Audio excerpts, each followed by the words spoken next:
இங்கு நீ வா எந்தன் நெஞ்சில் பஞ்சம் வஞ்சம் நஞ்சே மிஞ்சும் உடல் வேறு வேறாகி உயிரை தந்தவளே நானே நாகம் நானே. அம்மா சாவித்ரி, உன் சாக்கிலியாவது அவங்களுக்கு என் மேல எவ்வளவு பாசம் அன்பு இருக்குன்னு நான் தெரிஞ்சுக்கிட்டேன். Thank you so much. நீங்க வாயை திறந்து சொல்லலைனாலும் உங்களுக்குள்ள இருக்கிற பயம் எனக்கு புரியுது. இவ எங்க அர்ஜுன மனசுல நினைச்சுக்கிட்டு அவனுக்காக விரதம் இருக்கிறாளோ என்னமோன்றது தானே உங்க பயம்? ஐயோ இல்லையே, நான் எப்போ அந்த மாதிரி சொன்னேன்? இந்த மாதிரியான கேள்விகளும் ஆர்வங்களும் சகஜம்தான். உனக்குள்ள இருக்கிற சக்தி சொரூபி எப்பேற்பட்டதுன்னு தெரிஞ்சுக்கிற ஆசை உனக்கு இருக்குல்ல ருத்ரா? நிச்சயமா குருவே. நானே சொல்றேன், சாப்பிடுங்க சாப்பிடுங்க. எச்ச முழுங்கினாலும் விரதம் கேட்டுருவோன்னு நீங்க கேள்விப்படலையா? இவ்வளவு நேரம் ஒழுங்கா விரதம் இருந்துட்டு விரதம் முடிகிற நேரத்துல நான் இதை சாப்பிட்டேனா என்னோட விரதம் பாழாயிடாதா? வேண்டாம், எனக்கு விருப்பம் இல்ல. ஐயோ, ரவா லட்டுலாம் சாப்பாடு கணக்குல வராதுங்க. இது ஸ்பெஷல் ஐட்டம், இதுக்கு எக்ஸெப்ஷன் இருக்கு. சாப்பிடுங்க. இல்ல வேண்டாம், எனக்கு ஒன்றும் அந்த அளவுக்கு பசிலாம் இல்ல. இன்னும் கொஞ்ச நேரத்துல பூஜை முடிஞ்சிரும்ல, அதுக்கப்புறம் நான் சாப்பிட்டுக்கிறேன். சம்பிரதாயத்தை மீறதுக்கு எனக்கு விருப்பம் இல்ல. ஐயோ, சம்பிரதாயத்தை தூக்கி போடுங்க. கண்ணாடியில உங்க முகத்தை பாருங்க. சாப்பிடுங்க. எனக்கு வேண்டானா வேண்டாம். இப்ப என்ன, நீங்களே சாப்பிடுறீங்களா இல்ல நானே ஊட்டி விட்டுருவா? சொன்னா கேளுங்க அர்ஜுன். வேண்டாம் வேண்டாம்னு சொல்றேன்ல, வேண்டாம். 24 ரவா லட்டு செஞ்சு வச்சிருந்தேங்க. கணக்குல ஒன்னே ஒண்ணு மட்டும் குறையுது. காணமே நினைச்ச பார்த்தா இங்க இருக்கு. மாப்பிள்ளை கையில வச்சிருக்காரு. அது அத்தை, அது அமிர்தா. ரவா லட்டு கேசரி கலர்ல இருக்குன்னு சொன்னாங்க. நான் கிடையாது, வெள்ளையா இருக்கும்னு பெட்டு கட்டினேன். அதனால்தான் ஆதரத்தை காட்ட கொண்டு வந்தேன். சாப்பிட இல்ல. நீ கதையெல்லாம் கட்ட வேண்டாம்ப்பா. நீங்க பேசுனது எல்லாம் கேட்டுக்கிட்டு தான் இருந்தோம். மொத்தத்துல எங்க அமிர்தா மேல நீங்க காட்டுற அன்பையும் பாசத்தையும் பார்க்கும்போது எங்களுக்கு ரொம்ப சந்தோஷமா இருக்கு. இதுக்காக தானே அந்த காலத்துல பெரியவங்க சாஸ்திர சம்பிரதாயத்தை எல்லாம் ஏற்படுத்திருக்காங்க. புருஷன் பொண்டாட்டிக்குள்ள இருக்கிற அந்யோன்யம் அதிகமாகறதுக்காக. சரி சரி, இதுக்கு மேல தாமதிக்க வேண்டாம். பூஜை முடிஞ்ச உடனே சாப்பிட்டுடலாம். 2 பேரும் கீழே வாங்க. வாமா.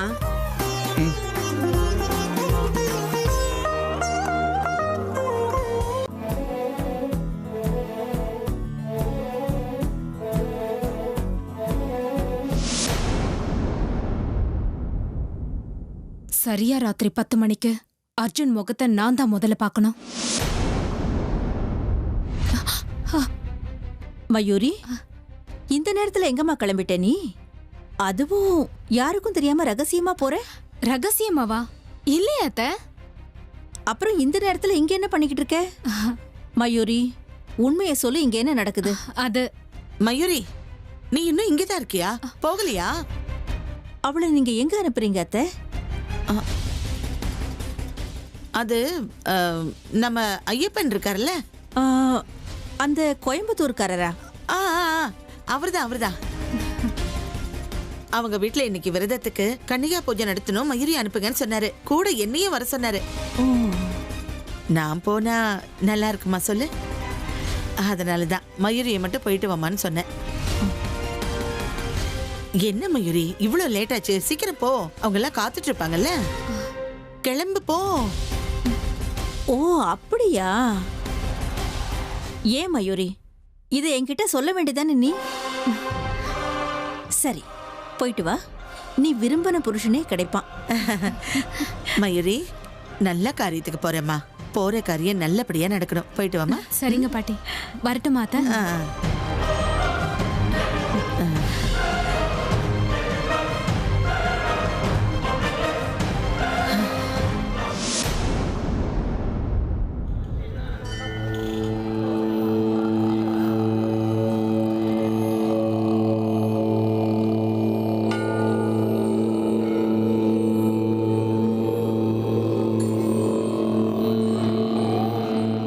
ருத்ரா, இப்ப நேரம் நெருங்கியாச்சு. என்கிட்ட இருக்கிற சக்திகள் உன்கிட்ட வர்றதுக்கு நேரம் நெருங்கியாச்சு. நீ தயாரா தானே இருக்க? ஆமா குருவே. இன்னும் ஒரு சில நொடிகள்ல நீ ஒரு மகா சக்தி வாய்ந்தவனா மாறப் போற. உனக்கு கிடைக்க போற சக்திகளை எல்லாம் இந்த உலக நன்மைக்காக நீ பயன்படுத்தணும். தர்மத்தை பாதுகாக்கிறதுக்காக பயன்படணும். பரிபூர்ணமா அந்த பரமேஸ்வரனுக்கு உன்னை அர்ப்பணிச்சுக்கிட்டு அந்த மகா சக்திகளை நீ அடையிறதுக்கு தயாராயிரு ருத்ரா. குருவே, சக்திகள் எல்லாம் எனக்கு வர வரைக்கும் ஒரு பொம்மை மாதிரி நீங்க சொல்ற எல்லாத்துக்கும் தலையாட்டுவேன். அதுக்குன்னு அது என் சுயரூபம் ஆயிடாத. உங்க சக்திகள் எல்லாம் எப்ப எனக்குள்ள வந்து சேரும்னு காத்துக்கிட்டு இருக்கேன் குருவே. அதுக்கப்புறம் நடக்கிறதே வேற. இந்த சக்திகள் உனக்கு ஒரு மறுபிறப்ப கொடுக்க போகுது ருத்ரா. இதையெல்லாம் நீ சரியா பயன்படுத்திக்கணும்.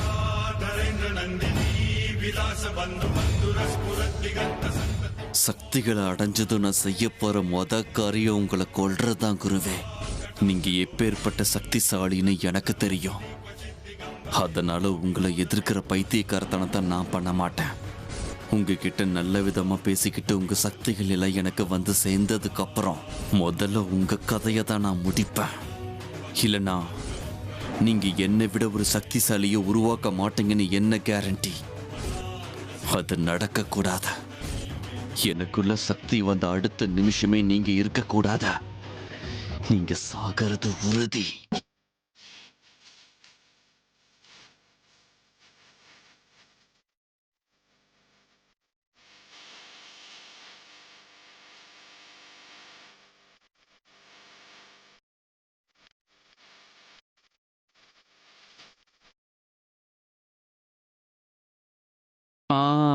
மாமா, இந்த பூஜை எல்லாரும் பண்ணுவாங்களா? ஆ, எங்க வீட்லயும் அம்மா சித்தி எல்லாம் செய்வாங்க. நான் பெருசா கவனிச்சது இல்ல. ஆமா அர்ஜுன், குடும்பத்துல வழக்கம் இருந்தா எல்லாரும் பண்ணுவாங்க. செய்யாம இருக்க முடியாது. எனக்கு தெரிஞ்சு எங்க பாட்டி காலத்துல இருந்தே இந்த விரதத்தை பண்றாங்க. அம்மா, எதுக்காக இந்த விரதத்தை பண்றாங்க? உனக்கு சத்யவான் சாவித்ரியோட கதை தெரியும்ல? சத்யவான் சாவித்ரி, அது பழைய பிளாக் அண்ட் ஒயிட் படம்ல, நான் பார்த்திருக்கேன். ரொம்ப நல்லா இருக்கும். சினிமால வர சத்யவான் சாவித்ரி கதை இல்லப்பா. யமனோட போராடி மரணத்தையே ஜெயிச்சிட்டு வந்த கதை. மகா பதிவிரதையான சாவித்ரியோட கதை. ஆமாப்பா, சாவித்திரி ஒரு மகா பதிவிரதை. அவ புருஷன் சத்தியவான் திடீர்னு அகால மரணம் அடைஞ்சிருவான். புருஷனோட உயிர் எடுத்துட்டு போக வந்த யமன் முன்னாடி நின்னுக்கிட்டு யமனோட மனசையே மாத்தி அவளோட புருஷனுக்கு தீர்காயில வாங்கிப்பா. வாவ், இப்படிலாம் கூட இருப்பாங்களா மாமா? எனக்கு தெரியாம போச்சே. அம்மா, இந்த விரத பூஜைக்கு என்னெல்லாம் பண்ணுவாங்க? நாள் பூரா விரதம் இருக்கணும் அமிர்தா. அப்புறம் சாயந்தரம் சாவித்திரி பூஜை பண்ணணும். அங்க பார், அங்க இருக்கிற கலசத்துக்கு பூஜை பண்ணணும். அதுக்கப்புறம் ஆலமரத்துக்கிட்ட போய் ஆலமரத்துக்கு கங்கணம் கட்டி விசேஷ பூஜை பண்ணணும். அதுக்கப்புறம் புருஷனுக்கு பாத பூஜை பண்ணி ஆசீர்வாதம் வாங்கிக்கிட்டு கங்கணம் கட்டிக்கணும். அவ்வளவுதான். ஆலமரமா? இப்ப அதெங்க தேடிட்டு போறது? அதனாலதான் அங்க பாருங்க அர்ஜுன், ஒரு ஆலமரத்தோட கிளைய இங்க கொண்டு வந்து வச்சிருக்கோம். அமிர்தா, முதல்ல நீ சாவித்திரிக்கு பூஜை பண்ணு. அதுக்கப்புறம் ஆலமர கிளைக்கு கங்கணம் கட்டி பூஜைய ஆரம்பிக்கலாம். அம்மா, நீங்களே ஆரம்பிங்க.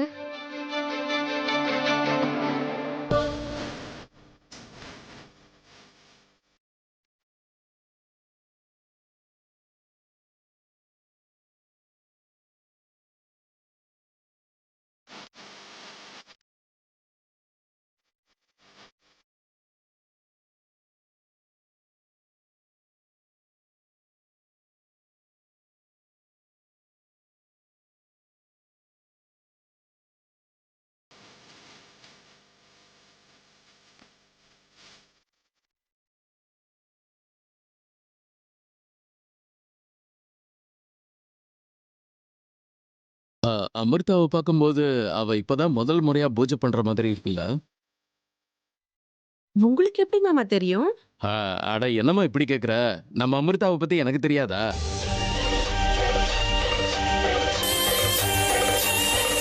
அவருக்கு எல்லாமே தெரியுமா? போன ஜென்மத்துல அவர் எனக்கு சித்தப்பா பிள்ளையா பிறந்திருந்தாரு. இந்த தடவை நான் ஊருக்கு போகும்போது நீங்களும் என் கூட வாங்க, கூட்டிக்கிட்டு போறேன். ஐயோ, உங்க ஊர் சகவாசமே வேண்டாமா? அங்கிள், நீங்க சில நேரத்துல விசித்திரமா பேசினாலும் காமெடியா தான் இருக்கு. சரி சரி, பேசினது போதும். பூஜை எல்லாம் முடிஞ்சாச்சு. இப்ப பாத பூஜை பண்றதுக்கான நேரம். அமிர்தா, அர்ஜுனுக்கு பாத பூஜை பண்ணி அவர்கிட்ட ஆசீர்வாதம் வாங்கிக்கோ. நானா? என்ன பாத பூஜையா? இல்ல, இதெல்லாம் வேண்டாம் நினைக்கிறேன். இதெல்லாம் வேணான்னு சொல்லக்கூடாது அர்ஜுன். இதெல்லாம் சம்பிரதாயம், செஞ்சே தீரணும், அவ்வளவுதான். ஆமா அர்ஜுன்.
ருத்ரா, எழுந்திரு ருத்ரா.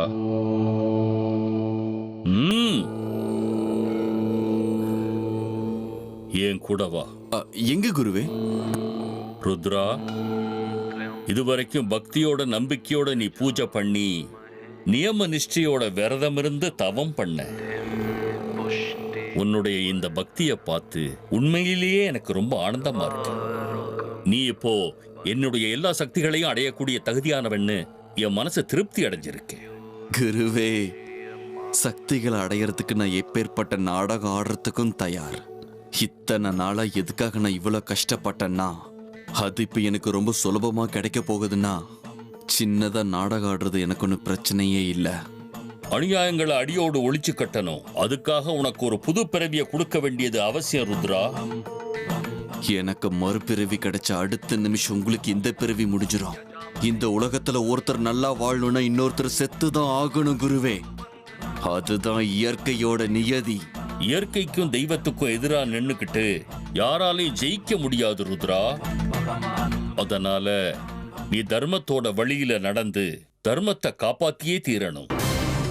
தர்மம் நியாயங்கிறது அவங்கவுங்க சுயநலத்தை பொறுத்துதான் இருக்கு குருவே. இந்த உலகத்தை பொறுத்த வரைக்கும் இது தர்மம் இது அதர்மம்னு யாராலையும் நிச்சயமா சொல்லவே முடியாது குருவே. எனக்கு எல்லாத்தையும் விட என் சுயநலம்தான் பெருசு. அதுதான் என்னுடைய தர்மம். அந்த தர்மத்தை நிலநாட்டணும்னா நீங்க செத்தே ஆகணும். இப்போ உங்களை சாகடிக்கிறதா என்னுடைய தர்மம்.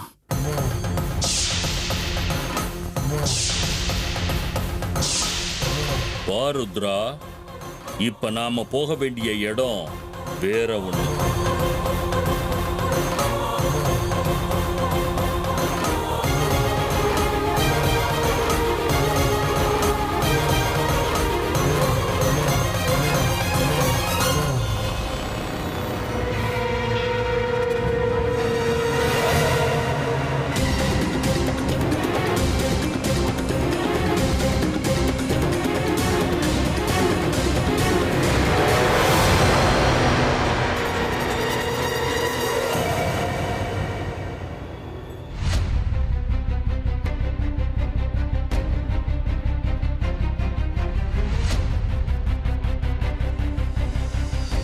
என்ன இது?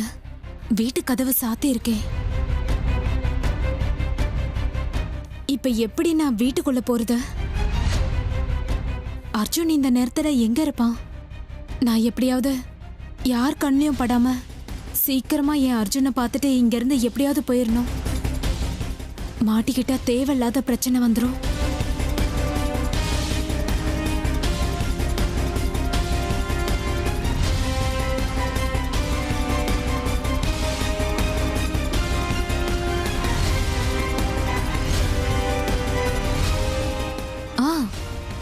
நிச்சயமா அர்ஜுனும் அமிர்தாவும் நிலாவை பார்க்கறதுக்கு டெரஸ்க்கு வந்தே தீருவாங்க.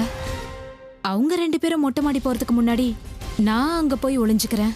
அந்த அமிர்தா என் அர்ஜுன் முகத்தை பார்க்கறதுக்கு முன்னாடி நான் முதல்ல அர்ஜுன் முகத்தை பார்க்கணும்.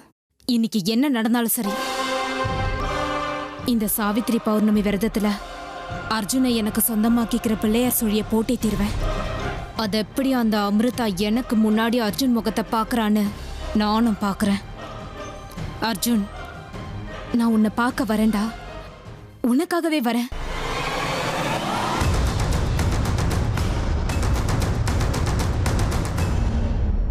மொத்தத்துல இன்னைக்கு ஒரு நாளாவது நாம எல்லாரும் ஒரு நாள் அரசன் ஆயிட்டோம். எப்படி வேணும்னாலும் ராஜ்யம் பண்ணலாம், யாரும் கேட்க மாட்டாங்க. ஆமா சித்தப்பா, இன்னைக்கு ஒரு நாள் பாத பூஜை பண்ணுவாங்க.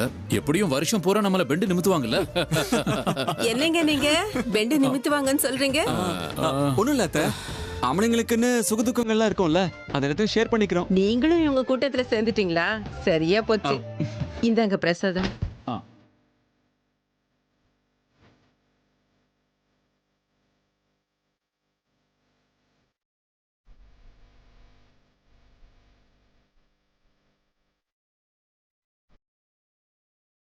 அத்தை, காலையில இருந்து எல்லாரும் விரதம் இருக்கீங்க. வாங்க எல்லாரும் சேர்ந்து சாப்பிடலாம். பாவம், நீங்களும் டயர்டா இருப்பீங்கல்ல. அர்ஜுன், இன்னும் முடியலப்பா. பண்டிகையோட முக்கியமான விஷயம் இன்னும் இருக்குப்பா. அப்படி என்ன முக்கியமான விஷயங்க அது? விரதம் எல்லாம் முடிஞ்சதுக்கு அப்புறம் பௌர்ணமி வெளிச்சத்துல பொண்டாட்டி புருஷ முகத்தை பார்க்கணும்.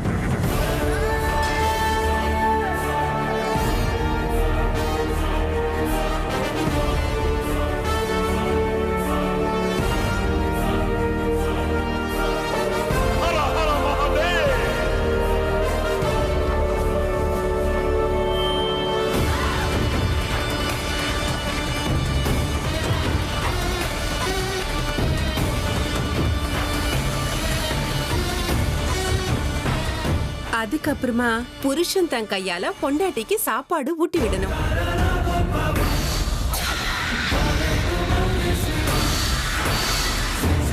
அப்போதான் இந்த விரதம் முடியும் மாப்ள. ஓ, அப்படின்னா நம்ம வீட்டுக்கு இன்னைக்கு நிலா சீஃப் கெஸ்டா? Wow, moonlight dinner concept. நம்ம பண்டிகைகள் எந்த அளவுக்கு ரொமான்டிக்கா இருக்குல்ல அத்தை?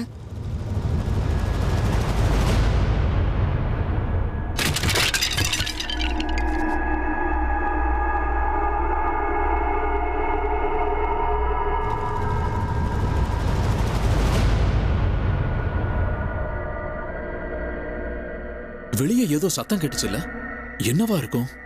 நான் போய் பார்த்துட்டு வரேன்ப்பா.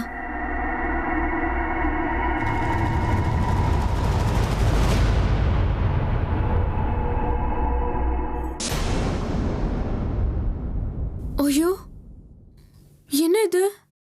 தொட்டி விழுந்து கிடக்குது. இத்தனை நாள்ல இந்த மாதிரி நடந்ததே இல்லையே. யாராவது இந்த பக்கம் வந்திருப்பாங்களா? அம்மாவுக்கு வேற ரொம்ப பிடிச்ச செடியாச்சே. என்ன அமிர்தா, என்னாச்சு? பாருங்க, யாரோ இத உடைச்சிருக்காங்க. வீட்டுக்குள்ள யாரோ வந்திருப்பாங்களோன்னு தோணுது. இல்ல அமிர்தா, இந்த நேரத்துல யார் வர போறாங்க? மோஸ்ட்லி உங்க வீட்டுக்கு அடிக்கடி ஒரு பூனை வருமே, கருப்பா, அதோட வேலையா தான் இருக்கணும். இல்ல, இது விழுந்திருக்கிறத பார்க்கும்போது இது பூனை செஞ்ச வேலை மாதிரி தெரியல, மனுஷங்க செஞ்ச வேலை மாதிரி தெரியுது.